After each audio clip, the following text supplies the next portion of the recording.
Divar kağızı seçəndə bizim qarşımızda o qədər çeşid açılır ki, adam özü çaşır, yəni bilmirsən ki, bunu götürəsən, hansını bu nə, bunu götürəsən ya da o birini.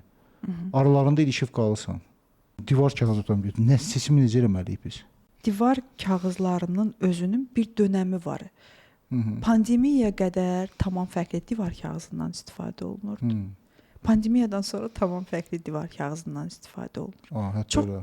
Çox maraqlı bir statistikadır.